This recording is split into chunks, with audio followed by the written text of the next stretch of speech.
Když ve firmě přemýšlíme o tom, jak zvýšit prodej, každého asi časem napadne, že by mohl poslat svým zákazníkům nabídkový e-mail. E-mail napíšeme během půl hodinky, odeslání nás nic nestojí a když víme, jakých chyb se vyvarovat, můžeme tím způsobit celou lavinu objednávek. Schválně říkám, když víme, jakých chyb se vyvarovat, protože většina rozeslaných e-mailů skončí u zákazníků bohužel v koši. A právě proto bych vám dnes chtěl ukázat jednoduchou techniku, jak reakci na vaše e-maily zvýšit. Dobrou zprávou je, že nás to nebude stát ani korunu a celá ta změna bude trvat jen pár minut. Tou špatnou zprávou ale je, že po vás budu chtít, abyste šli proti proudu toho, co dělají všichni ostatní. O co jde? Když se s klienty bavíme o tom, co mohou udělat pro zvýšení odezvy na své e-mailové zprávy, nechávám si nejdřív od nich předložit, co jim to dnes vlastně posílají. Někdy to jsou jednoduchá sdělení typu už dlouho jsme vás neviděli, přijďte si k nám zase něco koupit. Jindy to jsou blištivé slevové nabídky s blikajícími obrázky a zářivými barvami.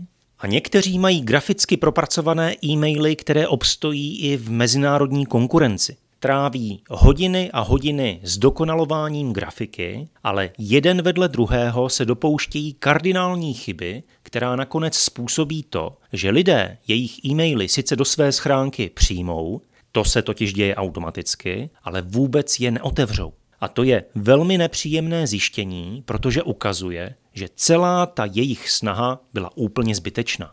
Pokud totiž zákazník jejich e-mail smaže, aniž by jej otevřel, vůbec nedostali šanci něco nabídnout, natož pak něco prodat. A říkám jim to nerad, ale právě za konstruktivní kritiku mě platí, můžou si za to sami.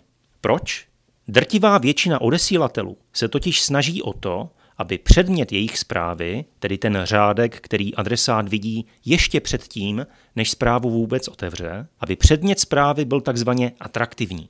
Sleva na pneumatiky jen do konce týdne, nebo nová prodejna v Pardubicích, nebo novinka letní modely už nyní za výhodné ceny. Když to vidím, říkám, že dostávají sice slohovou jedničku, obsah e-mailu sice výstižně shrnuli do jednoduchého nadpisu, z toho prodejního hlediska si ale zaslouží 5, protože tím současně dali adresátovi důvod, aby ten jejich e-mail ihned vymazal. Proč? Cílem předmětu e-mailové zprávy není shrnout obsah samotné zprávy. Cíl toho jednoho řádku předmětu je jediný. Dosáhnout toho, aby adresát chtěl otevřít vlastní zprávu a přečíst si její text. Pokud tedy píšete zákazníkům e-mailové zprávy, posíláte newslettery nebo rozesíláte e-mailem vaše nabídky, zeptejte se sami sebe. Odhalil předmět e-mailu zákazníkovi tolik, že už nemusí vlastní text e-mailu vůbec číst a může zprávu rovnou vymazat? Nebo jsme napsali předmět e-mailu tak, aby zastavil čtenáře při promazávání došlé pošty a dali mu důvod ten náš e-mail otevřít a přečíst. Vzpomeňte si na to, až budete příště skenovat došlé e-maily a všimněte si, které zprávy mažete bez otevření a které naopak se zájmem otevíráte a čtete je až do konce. Najít ta správná slova je sice umění, ale můžete se to naučit a navíc vám v tom rád pomůžu.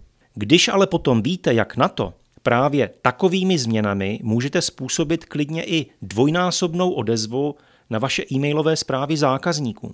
Lidé totiž přestanou vaše e-maily vymazávat, aniž by je vůbec otevřeli a konečně začnou číst to, co jim píšete a nabízíte.